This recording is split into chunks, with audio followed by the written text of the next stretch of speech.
Hi everybody. In this video, we are going to answer the question, what does elderly mean? I'm going to share tips for getting older but staying young in your 50s, 60s, 70s, 80s, and even your 90s. So what does elderly mean? Oh my gosh. Elderly was originally a nice or positive way to say that someone is old. Old meaning 65 years of age or older, right? But today the term elderly, it's relative to the way that one feels about their age, in addition to a person's physical and mental health. And while appearance, the way one looks, can certainly be an indicator, it's not always accurate. Some people I know have gray hair at an early age, 40s, 50s. That doesn't mean they're elderly, right? Plus, people who spend a lot of time out in the sun, oh my gosh, without sunscreen, they can have a lot of skin damage and wrinkles. And they can appear 10 to 20 years older than they actually are. So it's hard to tell sometimes by looking at somebody how old they are or if they're elderly, right? Age is a subjective thing. Age is how old you feel today, right? And then there's chronological age, which is the age on your driver's license or your passport. So when you look at research, age is classified into decades. So while elderly used to be a nice term for people over 65, we now have the young old, the old, and the elderly, which I'll share because these are characterized by physical ability, activity, number of chronic diseases like heart disease and cancer, COPD, and then the ability to get out of the house and go participate in social activities and your interests and what you want to learn and how you want to live your life. So stay with me while I share background information on what does elderly really mean, especially if you're an adult caring for an aging parent, or if you're that person in your 50s, 60s, 70s, or 80s, and you want to stay as young and active as possible. I'll also share information about the effect of hospitalizations and relate this to people over age 65 and to memory loss. So stay with me all the way to the end of the video because there's information here that can help you age positively. If this is your first time here on my YouTube channel, I'm Pamela D Wilson. I'm a caregiving expert, advocate, and speaker with almost 25 years of work and professional experience. I help caregivers and aging adults work through the health, financial, legal, navigation aspects, family discussions, everything related to care and caregiving. You can learn more about me, my background, my bio, my professional experience by clicking below, website PamelaDWilson.com. You can also schedule a one-to-one consultation. If you're a return visitor, thanks for being here. Welcome back. I appreciate you. Please, everybody, right now, like this video, click the button to follow my channel, share these and almost the other 900 videos I have here, and comment, even if it's only to say thank you. Your one little comment helps a lot of other people worldwide find their videos here, and it helps my channel reach more people. So let's start with a little bit of research. What does elderly mean? So the Pew organization, PEW, it's a think tank. They do a lot of research. It was formed by the Pew family. They did a study, it's about 10 years old now, called Growing Old in America. And you can find the study on the internet if you search for Growing Old in America, or you can go to pewresearchorg.com. You can find it. It's out there. So respondents in this survey, believe it or not, 10 years ago, said that old age begins at 58. I know a lot of 58-year-olds who would be like, I'm not old, I'm not elderly, are you crazy? Well, there's feelings and opinions all over the place about what it means to be 58 or 65 or older. Now, in most research studies, it says that the older people get, the younger they feel. So the question is it because people are missing their youth or they're just taking better care of themselves? Now, in this Pew study, though, there were some interesting statistics. 25% of adults 65 and older already reported some memory loss. a serious illness, or feeling sad or depressed. So does reaching the age of 65 and retiring mean your life is over and you have a lot of health problems? Well, it depends on the way you look at it. In the same study, 16% reported trouble paying their bills. 15% had to give up driving. 10% felt like they were not needed anymore or that they were a burden to other people. Again, retirement's not always what it's cracked up to be. You think you're going to do all these things and then maybe you don't because you have health problems. You think you're going to be able to see your family, but your family's too busy. Or you need care and then you feel like a burden to your family. So let's talk more about the research about the young old, the old, and the elderly so we can put this into context. And there's so much research on this, and depending on what study you read or where you look, these numbers are all over the place. But for this video, this is what we're going to talk about.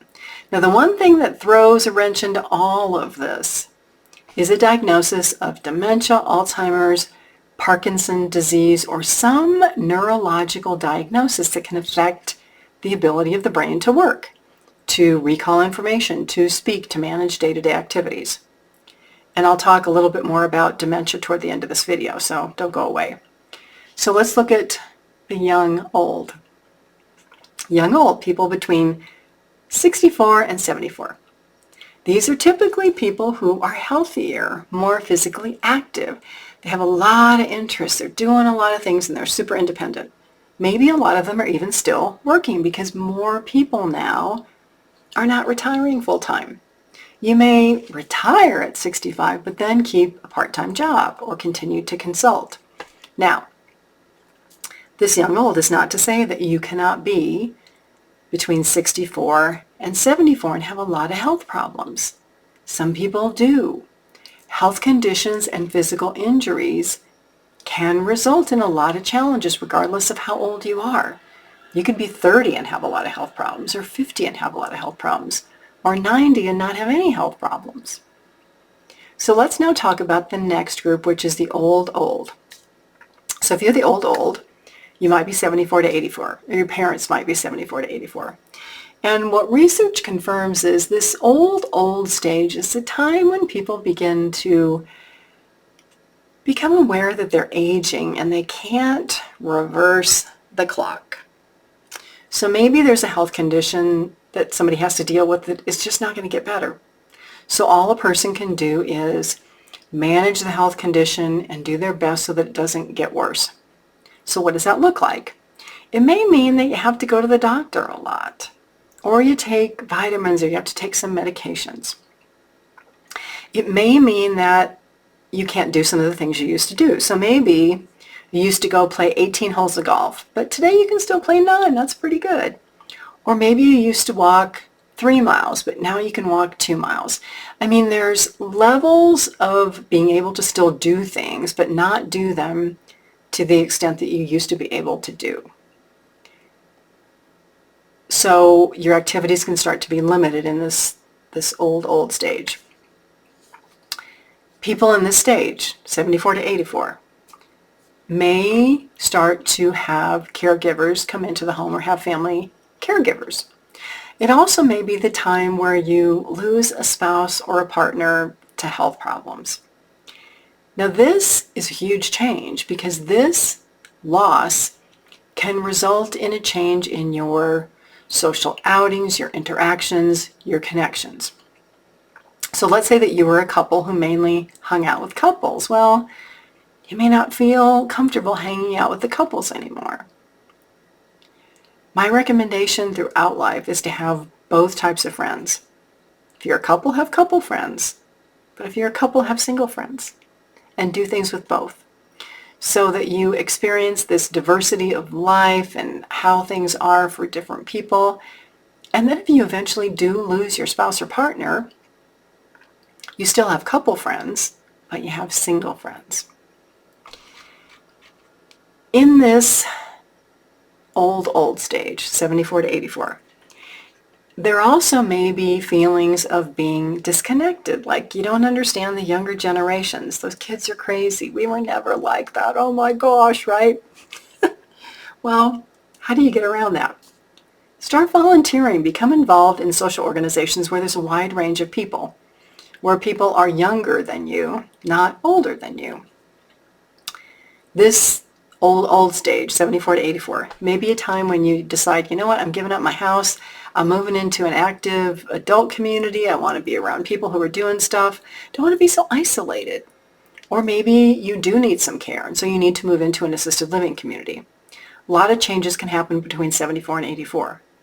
Then we have really today what elderly means, right? Elderly means 85 or older. So when you're 85 or older, you can have a lot of chronic diseases similar to when you're 55 or older. The stats now have people becoming more chronically ill at an earlier disease because of a lot of lifestyle habits, right? But when you're 85, you may have problems doing activities of daily living, and you may be physically weak. You may have some memory loss. You may have trouble getting out of your house to go anywhere. You may feel socially isolated. So the most significant factor that affects aging, besides, a health problem, heart disease, arthritis, something else, and memory loss, is physical ability and function. So the ability to walk, to stand up out of a chair, to sit down, to get in the car, to bend down, to pick up something off the floor and get back up, to get in and out of bed, in and out of the shower, to walk up and down a flight of steps, walk distances. Declines in physical abilities regardless of your age, 30, 40, 50, 60, 70, have a huge impact on whether you are in that young old category at your age, the old category at your age, or the elderly category at your age. Because you could be 64 and have characteristics of an 85-year-old. Or you could be an 85-year-old and have characteristics of a 65-year-old. It's all how you choose to live your life. Things that cause problems.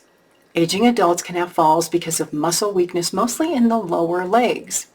Poor balance. They don't walk evenly, so they fall. What do your daily activities look like? Can you stand up from a chair without using your arms to push up? How long can you stand on one leg with the other knee bent behind you? How's your balance?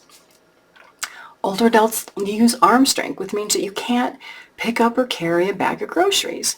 Your grip strength is affected. You can't open bottles or cans or use a can opener or carry a pot of water. Then the condition of your heart and your cardiovascular system affects your stamina, which is your ability to walk a mile or two or climb a flight of stairs without getting out of breath or exhausted. Maintaining physical strength and abilities, it takes work. A lifetime of work. More statistics. Beginning at the age of 30, physical abilities begin to decline if you do not work on them.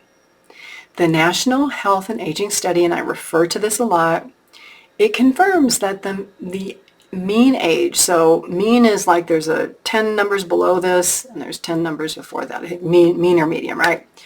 Age for entering a nursing home is 84, which is old.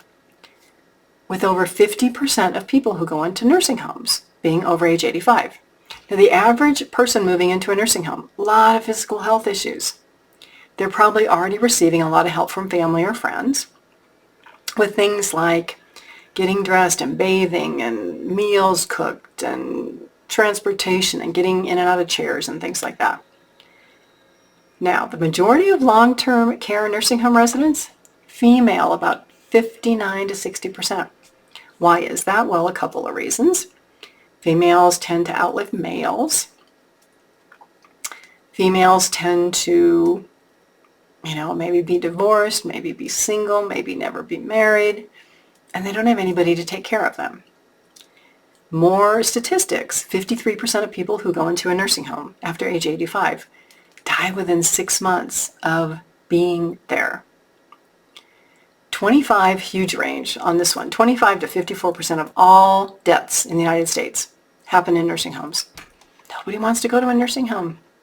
So no matter what your age is, what you think about aging, what you think elderly is.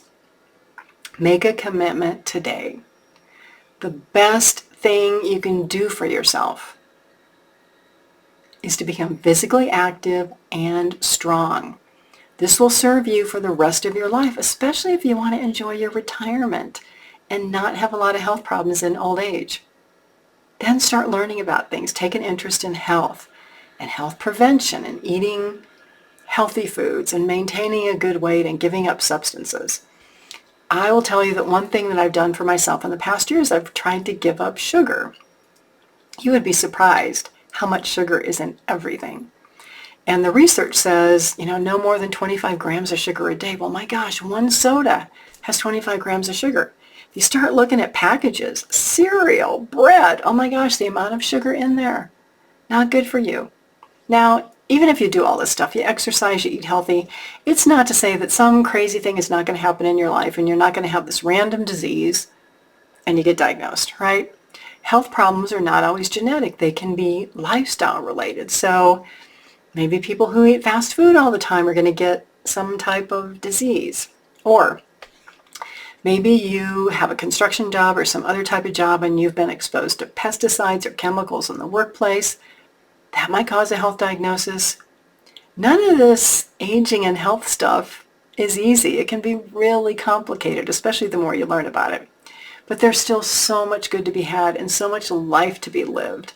If you feel good and you're healthy and you can be active, especially after the time where you can retire. So I want to just talk about one more thing, which are hospitalizations on people over age 65 and people diagnosed with dementia. So again, depending on what data you're looking at, United States, worldwide, the year of the study, numbers are all across the board.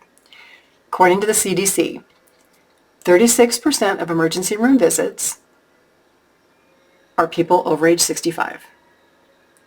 Now, in 2022, the National Institute of Health said 13.2 million hospitalizations every year, people over age 65. So clearly older people are hospitalized more often. Here's the problem. Being hospitalized is supposed to be a cure, supposed to be helpful, but it's actually hard on older people, especially older people who are inactive. Why? Because you lay in a bed for 2 to 3 days, sometimes 5 days. You're hooked up to IV tubes and machines. Hospital staff, they come in every 4 hours to take your vitals, your blood pressure, your temperature, around the clock. So you're lucky if you even get 4 hours of consistent sleep when you're in the hospital. No wonder people are so exhausted. Not to mention, you probably don't feel good. That's why you're in the hospital. So for a person over age 65, laying in bed for 3 to 5 days in a hospital, not good. The goal should be, many people don't know this, spend more time out of that hospital bed than in the hospital bed. But it's a problem. Because if you're hospitalized, you don't know that that's good for you. And the nurses aren't going to tell you that's good for you. They're busy. They're doing all these things. So basically, you go into the hospital and the doctors and the nurses take over. Well, it doesn't have to be that way. You can get up out of bed. You can do things. Now let's add the component of dementia. So people with dementia make up about 25, again, statistics vary widely, 25, 43% of people in the hospital. Staff in hospitals are not trained to deal with people with dementia. So people with dementia who go to the hospital and they're not with a caregiver or somebody else, they experience more negative impacts of that hospitalization. Lower physical activity, more confusion and delirium and all of that because of all this stuff going on that their brains cannot process and their brains cannot understand. Sometimes they're on too many medications or doctors change medications and it's a bad thing for them. If you ever have a loved one with dementia going to the hospital, make sure you show up and monitor everything so that they're not worse when they come home. Now, if you have had a loved one with dementia go in the hospital, you probably know. They come out, their memory loss is worse, they're more confused, they might be more physically weak. You're thinking, holy heck, they went into the hospital to get better and they are so much worse. And sometimes they cannot regain the function that they had before they went into the hospital. So if you're a caregiver or a person over age 65, here's what you need to know about going to the hospital. Get out of bed and stay out of bed as much as possible. I don't care if they've got to like put your IVs on a stand and you take that around and you walk around the halls with it. Stay out of bed. Be as physically active as you possibly can. And know that you're the one who has to advocate for yourself. These people are busy. They are not going to do it. That means you get up and you get out of bed. You ask a lot of questions. You understand how long you're going to be in the hospital, when you can leave, what you can expect. Based on my experience as a care manager for almost 20 years, there's a lot of confusion about when people or patients are going to be discharged from the hospital to home. A lot of times it depends on the medical condition of the person, their ability to leave and care for themselves, and the doctors who round at the hospital. They show up first thing in the morning. You need to be asking the doctor, how much longer am I going to be here? What do I have to do to be able to go home?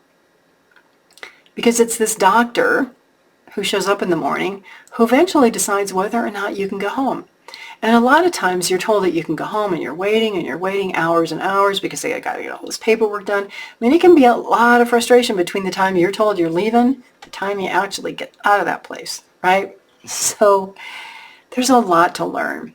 And there's a lot of false beliefs about being in the hospital, which is the belief that laying in bed is going to make you feel better. Well, sometimes, yes, sometimes no. It depends on your individual situation and your health. A lot of times the hospital staff, they put this wristband on patients, right? It says fall risk. So then people are afraid to get up because they think they're going to fall. Or if you're in the hospital and you don't have anybody to motivate you to say, hey, come on, get up, come with me for a walk or whatever, you're just going to lay there. If your loved one has dementia and there's nobody to prompt them to do things, right? Including eat or drink, food tray is going to show up. That food tray is going to be there 5 hours later because nobody sat with them and reminded them to eat or drink. Hospitals are a great place. They can be equally not a great place if you don't know how to advocate for yourself and you don't understand what's going on. So let's finish out this video by talking about beliefs and actions around being young, old, and elderly, and how you can manage through all of this. How do you be a happy elderly person? How do you do this? Well, you can start by looking at your grandparents or other people you know who are over 65, and they're enjoying life. What are they doing? How are they doing it? How does all this work? What do you need to do? How do you find motivation to be like them? Maybe you need to spend more time with them. Maybe you need to spend time with happier, healthier, older people. So there's two things that you actually need to do this, right? And these are research terms. So one is self-efficacy and one is outcome expectation. So self-efficacy is the confidence a person has in one's ability to do something, right? I want to be healthy. I'm going to be healthy. I want to do this. I'm going to do that. Simple example, like when you were back in school, right? You had to learn a subject. You knew that if you studied, you'd pass the test. Confidence, that's self-efficacy. If you relate that to health issues, it means that you can learn how to manage high blood pressure if you need to, or diabetes if you need to. You can quit smoking or give up alcohol. You have to know the process to make that happen. So part of it is a little research, looking at people who have done it, being around people who have done it, and understanding in your brain how to make that happen. Then you have to get to the other side of actually prioritizing this for yourself. So family caregivers can be really bad about this, right? You're great about prioritizing the needs of everybody else. The health of mom and dad, you got to get mom and dad to the doctor. They need to eat healthy. All the while, you're not going to the doctor, you're eating junk food, you're not sleeping, and you're stressed out, right? So as a caregiver, you got to stop putting everybody else first. You got to put yourself first and your happiness and your health first. You also have to believe that you can do this, which is the outcome expectation. If I do A, B is going to happen, based on my experience. So this means that you got to start doing an activity. Again, spend time with people who are successful, who can support you. And then just do it.